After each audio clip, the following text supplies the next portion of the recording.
Graça e paz, meus irmãos. Hoje eu quero compartilhar com você Neemias, capítulo de número 1, a primeira oração de Neemias mencionado aqui no seu livro.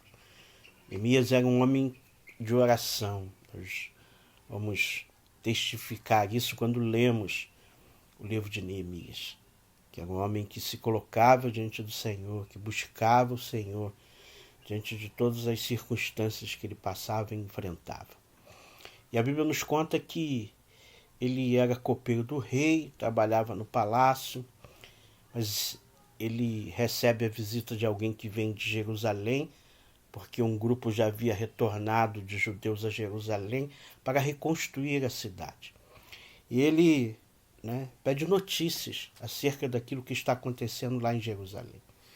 E a notícia que ele recebe é que aquele povo estava passando um grande sofrimento e uma tremenda humilhação. Que os muros de Jerusalém foram derrubados, suas portas estavam destruídas pelo fogo. E aquela notícia tomou o coração e a mente de Neemias de uma tal forma que o verso de número 4 nos diz, declaração dele, ele diz assim: quando ouvi essas coisas, sentei-me e chorei. Passei dias lamentando, jejuando e orando ao Deus dos céus. Ou seja, aquilo moveu o seu coração quando ele recebeu essas notícias, essas notícias que não eram nada boas acerca do seu povo que havia voltado para Jerusalém. E ele faz uma oração. Ele faz uma oração de intercessão ao Senhor. O que nós entendemos na oração de Neemias, que daqui ele estava se colocando diante do Senhor para que ele pudesse fazer alguma coisa. Ele não sabia exatamente como. Talvez no seu coração existisse o desejo de ir até lá. Acho que isso existia, mas ele não podia deixar o seu posto sem autorização do rei. Ele faz uma oração e eu quero destacar aqui na sua oração o verso número 10, verso 11, quando ele diz: Senhor, que os teus ouvidos estejam atentos à oração deste teu servo e à oração dos teus servos que têm prazer em temer o teu nome. Faze o que hoje este teu servo seja bem-sucedido e conceda-lhe a benevolência deste homem. E o texto nos mostra que na sua oração ele coloca a sua preocupação, ele coloca a sua dependência diante do Senhor e pede que o Senhor faça alguma coisa, que o Senhor pudesse abrir as portas para que ele também fosse instrumento nas mãos do Senhor para ir a Jerusalém e fazer alguma coisa.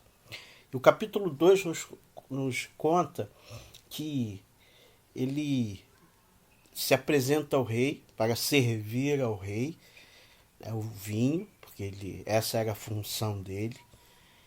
E naquele contexto cultural, o servo não podia se apresentar diante do rei com um semblante triste. E Neemias estava com um semblante triste. E o rei pergunta por que ele estava com um semblante triste. E o rei ainda disse: você não está doente, e essa tristeza só pode vir do coração. O que está acontecendo? Isso era muito grave, porque o rei poderia pedir a sua cabeça. Mas ele, com muito medo, como o texto diz, ele explica ao rei o que está acontecendo. Ele diz: como eu posso estar feliz acontecendo o que está acontecendo com o meu povo lá em Jerusalém?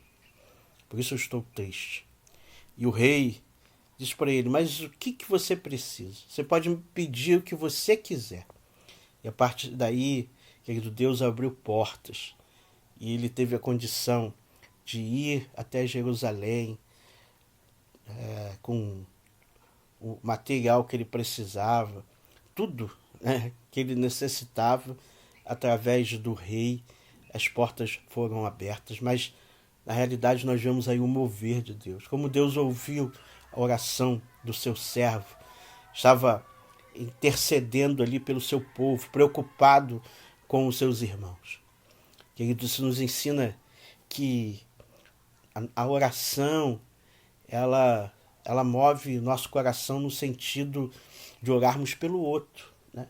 Intercedermos por aqueles que passam por lutas. Por isso que a Bíblia diz que precisamos chorar com os que choram, se alegrar com os que se alegram. E nós precisamos sentir a dor do outro, porque foi isso que Neemias fez. Isso moveu a oração. Isso moveu a ação. Primeiro vem a oração, depois para que venha a ação. Que possamos aprender isso com Neemias e que a nossa vida seja uma vida de oração e de ação. Né? Que o nosso coração esteja disposto a sermos instrumento nas mãos do Senhor, como Neemias fez sobre a vida de outras pessoas, sobre a vida dos nossos irmãos, sobre a vida da comunidade de fé que fazemos parte. O Senhor nos ajude, querido, no nome de Jesus. Amém.